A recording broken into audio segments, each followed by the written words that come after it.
మిథున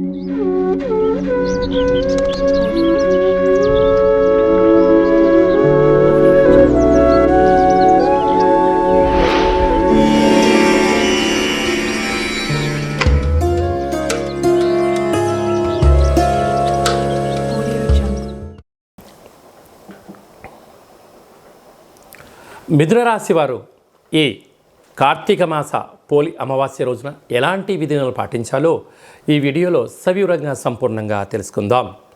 మిథున రాశిలో ఏ నక్షత్రాలు వస్తాయనగా మృగశిర నక్షత్రంలోని 3వ పాదం, 4వ పాదం, ఆరుద్ర నక్షత్రంలోని 4 పాదాలు, పునర్వసు నక్షత్రంలోని 1, 2, 3 పాదమును కలిపితే మిథున రాశి. చాలామందికి పుట్టినటువంటి కాల సమయంలో డేటా ఆఫ్ బర్త్లు లేనటువంటి కారణం వలన పేరు యొక్క మొదటి అక్షరాన్ని అనుసరిస్తూ ఆ రాశిని తెలుసుకునే ప్రయత్నం చేద్దాం. కా, కీ, కు, ఖం, అజ్ఞ, ఛ, కే, కో, హ అక్షరాల వారందరూ మిథున రాశి జాతకులే.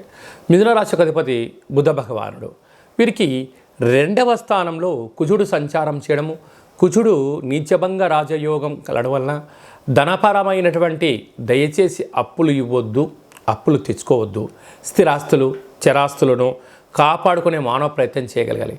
లేకపోతే అప్పనంగా బంధువులని, మిత్రులని, సన్నిహితులని లేనిపోని పేర్లు బంధుత్వాలు కలుపుకొని నయవంచనకు మిమ్మల్ని గురి చేసి ఆ డబ్బులు ఇవ్వకపోగా మిమ్మల్ని పోలీస్ స్టేషన్లు, కోర్టు మెట్లు ఎక్కించే పరిస్థితి చాలా అధికంగా ఉంటుంది.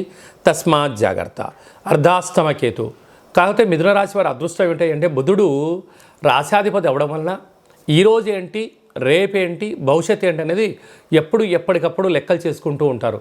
కనుకనే మీ ముందు చూపే మీ విజయానికి తొలిమెట్టుగా గమనించాలి. 6వ స్థానంలో బుధాదిత్య రాజయోగం. ప్రభుత్వ ఉద్యోగ ప్రయత్నం చేసేవారికి చాలా మంచి కాలము.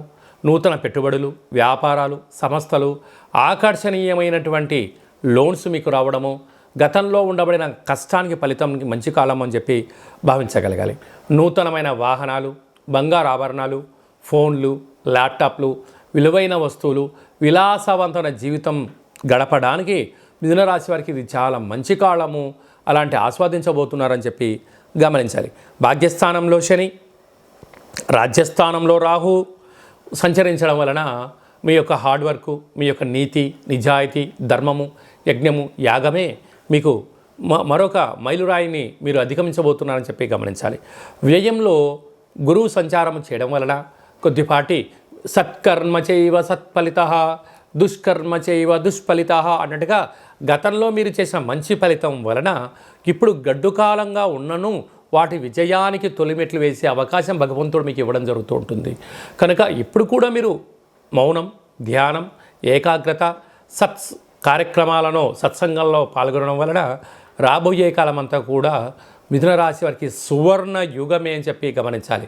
కనుక ఈ అష్టమి రోజున, ఈ పోలి అమావాస్య రోజున వీలైనంత వరకు ఆకుపచ్చ రంగు కలిగినటువంటి వస్త్రం పైన నవధాన్యాలను ఏర్పాటు చేసి, కొత్త మూకుడును ఏర్పాటు చేసి, ఈ వెన్నతో దీపం పెట్టి పూజ అయిన తదనంతరము పక్షులకు దానం చేయడం కానీ, ప్రవహించే నీటిలో సమర్పించడం కానీ, బ్రాహ్మణుడికి దానం ఇవ్వడం వలన మంచి బుద్ధి, మంచి సత్ప్రవర్తన మిథున రాశి వారు సొంతం అవుతుందని చెప్పి గమనించాలి.